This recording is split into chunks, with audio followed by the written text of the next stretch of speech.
Dwight Williams. I'm the Division Manager of HTV. I oversee all of the content that is going to be aired on the channel. I devise management plans, strategies, and focus for the channel as we derive our long-term goals. Mariana Oyanguren, official title is HTV Cable Access Program Supervisor. I do a lot of scheduling for my staff of 7 who are all in production, who edit and shoot and also produce. I'm the executive producer of all the content here. Also make sure that the quality of content that airs is quality broadcasting standards. What I do here is make sure that all the programming that airs is great, and it is content that's educational for the public and also content that the mayor's office expects as far as city council meetings and committee meetings. Hi, I'm Al Byers. I'm the operations supervisor at HTV. I've been here about 6 years now. My name is Darrell Hughes. I'm a senior communications technician here at HTV. I started working at HTV back in the year 2000.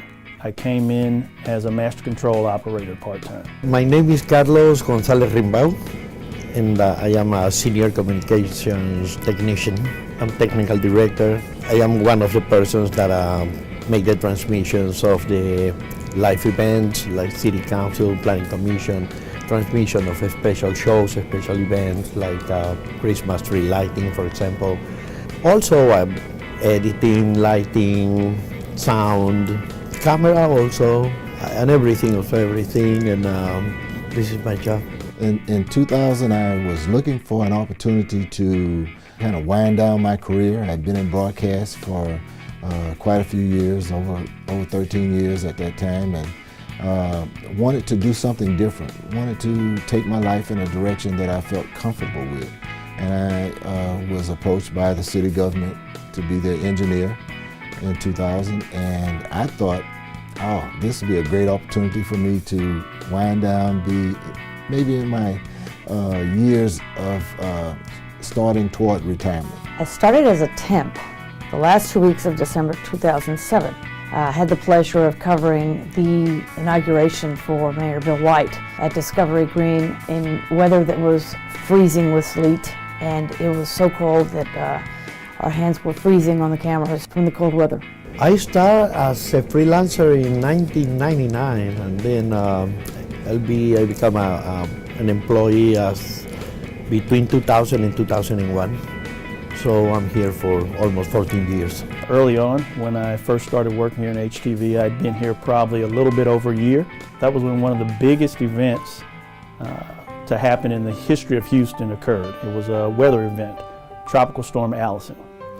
And Tropical Storm Allison dropped a ton of rain on Houston in the amounts of which we've never seen before. The whole downtown was underwater. Our station was underwater. At the time, we were at 611 Walker in the basement level, sub-basement level as a matter of fact. So I came into work, driving down I-10, nothing wrong. Pretty day. I don't think I saw a cloud in the sky. You didn't even know it was going to rain. Getting to the office, who knows, maybe 5, 6 o'clock, I'm watching the news, and all of a sudden the rain is coming down. Seems like it just came out of the middle of nowhere. And the rain was pouring and pouring and pouring. The most memorable moment was a midnight call from one of the employees when I was the engineer in charge. He was working overnight, and he said, I think there's a problem because water is starting to rise in this space. The water accumulating in the tunnels of downtown Houston was actually flooding down into our space from above. We were in the sub-basement. We lost a lot of stuff, equipment. Was real terrible. Was real bad. There was some very, very upsetting moments there, knowing that there was a flood going on downtown, and that water was actually accumulating in our space. One of the most terrible calamities that our city was supporting. I got out I don't know what I found, some plastic or something, and I covered over the equipment in master control, computers and things like that, trying to minimize the damage. Hopefully I would have a place to come back and work at next week with things being covered up.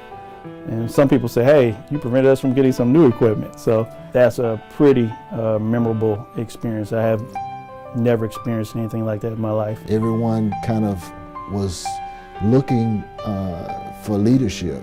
The management team stepped up, and one of the things that was said was that we would become stronger, we would become better, and we will rise above what has befallen us. We actually lived at HCC for 11 years. We had no idea that when we left the flood situation that we would be in one place that was temporary for 11 years. And that was because HCC was such a welcoming and caring partner to allow us to come into their space and be associated with them and utilize space to accomplish our goals. HTV has a vision to be dependent only on productions that we create here. It's a full production house. What makes it unique is that it is not just a government television channel. The big difference is that we are not working to create commercials or for convenience or stuff like that. I think what makes HTV unique is that you can tune into HTV and see your city government at work. HTV is in a unique position of being the public's access to local city government. It has been changing, it has been quick-footed, it has been evolving.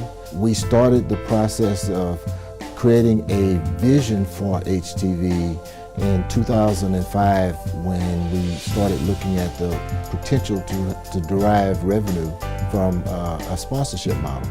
You can tune in and watch a city council meeting and see it from gavel to gavel if you want to. And it's not going to be filtered through any reporter. It's not being filtered through any editing or hype. It just is what it is. If there's a citizen out there who wants to know what's going on in their community, what's going on in their city government, how their city government operates, they can watch HTV and find out about that. What makes HTV unique, I think, is the fact that we're following a pattern of PBS. We do not have any commercials here. It's a public educational government channel. A PEG is what we're called.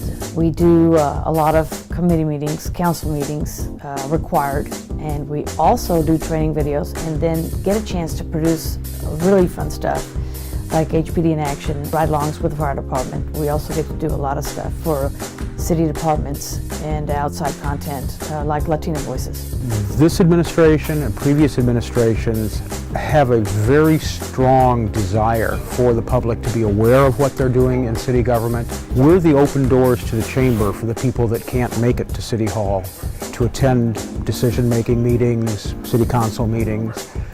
We're their right to know what's going on in their city. We have approached it so that we can be a production house for city government to offer them the services that they would normally go out and pay a great deal of money to broadcast professionals or production professionals to accomplish their goals and their tasks, initiatives. And now we can do that for them, and that, I think, is what sets us apart. Is not only can we do that for our local government, we can also create opportunity for local producers to develop community-based programming that is informative, that is a means for the community to see and hear what is going on around them in a way that maybe they hadn't been able to see or hear that in the past. We got the commitment to the community, to serve, to bring the news of the government. We are a window of the government to the citizens, to the people. What we want to do is to bring the truth to the people, and it's very different to bring the truth and to bring something that is in the air. HTV has an incredible crew that is capable of producing outside content as well as inside content for city departments and clients. So with 2 studios, we can double our productions and be more efficient, which means actually more sponsored programming for us and more effective and efficient coverage for City Council and the Mayor's office. In the future, HTV is going to continue growing. In the near future here, we're going to be adding more live coverage of meetings. Most of our meetings now are taped and then rebroadcast later. And this has just been due to lack of facility. Moving into this new plant now, we have the capability of providing every meeting in a live fashion. We're going to have a second channel, which hopefully I'm not giving away the secrets here, but HTV.2, which will be Houston's version of C-SPAN. Basically, it will be all meetings all the time. I see HTV as a place that has a lot of potential.